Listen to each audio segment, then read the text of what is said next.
Good morning, Sparrows. How are you? Good to be together again. Every Wednesday is a gift that we get to be together and we get to greet each other. We get to sing to God. We get to learn about Him and hear from Him, and just be a Sparrows Nest community together. I'm glad for this today. Never take it for granted. Uh, so we've been doing a thing called the Beatitudes, and guess what?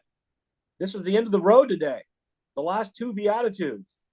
And if you remember, just to review, each Beatitude starts off with the word blessed. And that word means happy. And Jesus is saying, here's how you are happy in life. And then it says, when you do this, the first sentence is about something you do. And if you do that, you'll be happy. And then it has a promise with it of what will happen for you. So we've been doing that, seeing all these incredible things that God promises us, and what we have to do to be happy. Today is Matthew 5, 9, and 10, and these are a little bit different. One is a little bit hard to explain, but we'll start with the first one. Blessed, happy are the peacemakers. And this one really hits home for all of us, okay? Peace. The biblical word for peace is a word called shalom. It means wholeness, wellness, body, spirit, mind, and soul. The reason that's a big deal is because our world is anything but that. War is going on in Israel, Gaza Strip, wars with Ukraine and Russia, conflicts around the world. In our own country, people are against each other politically in pretty strong ways. And then in our own lives, we have sometimes no peace in our own home. Sometimes we're fighting each other. And so this whole idea of peace is a big deal because we so seldom have it. And it says here, we can actually do something about it. It says here, we can be people who make peace. And that's what I want to focus on right now. What can you do to make peace in your home? To make peace in your own home and your relationships in your home means you have to have peace in your own heart. And here's the beautiful news. Because of the cross, God has made peace with you. You're okay. And when we know that, we can begin to go into our relationships with each other in our own homes, in our own country, in our own world, and do things that bring people together rather than tear people apart. But I just believe with all my heart, it starts in our own homes. That's the place where peace begins. And Jesus is saying, you're happy if you do the things in your own home that make peace. Then you can launch out to your relationships around you. Peace between us, the sparrows. Peace in our city. Peace in our country. Peace in our world. You know, sometimes I look at the different things going on in the world, thinking, well, how can I make any difference in that or what's going on? But you know what? If we really believe that prayer is real, I can pray for the peace of nations.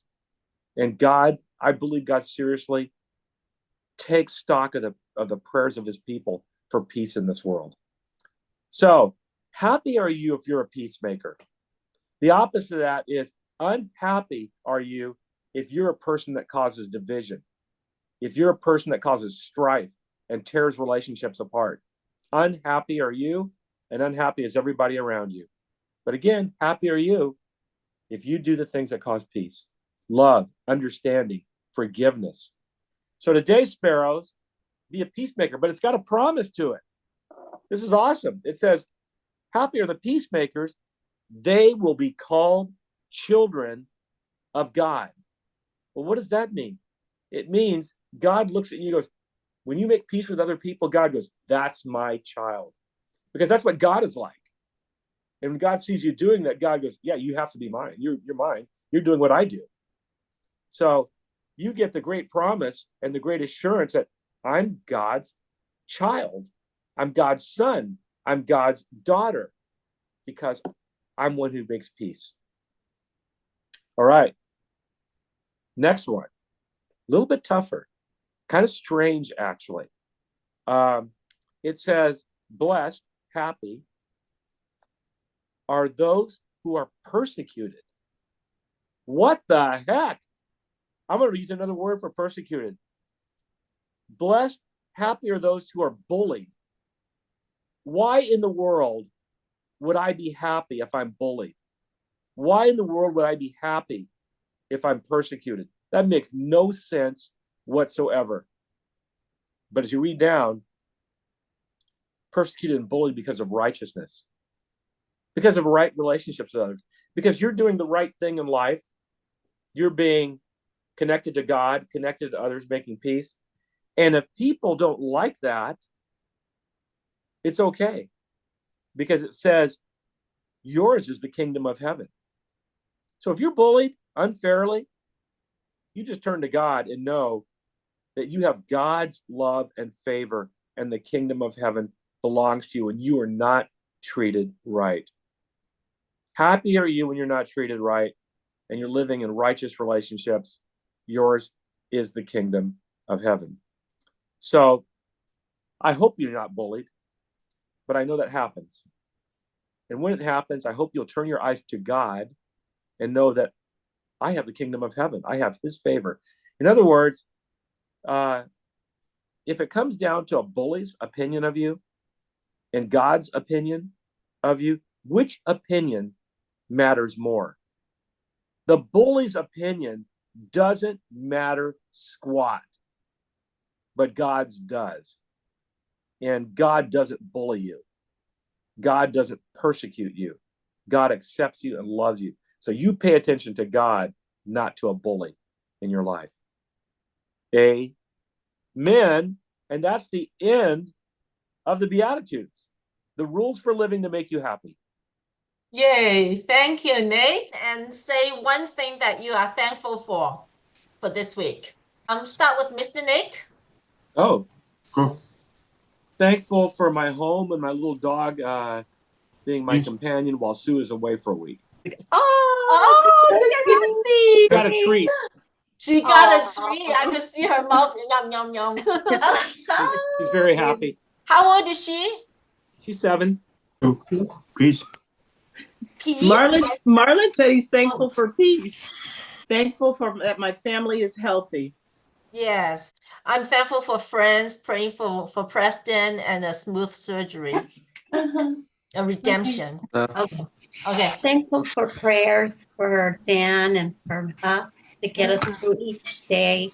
And thankful that I have Chloe to cheer me up. Yes. Daniel? I'm thankful that we're moving to Medallion soon. Neri, you said that Dan is thankful for food, right? Yes, having plenty of snacks and food throughout the day. Yeah. We are thankful. Oh, yeah.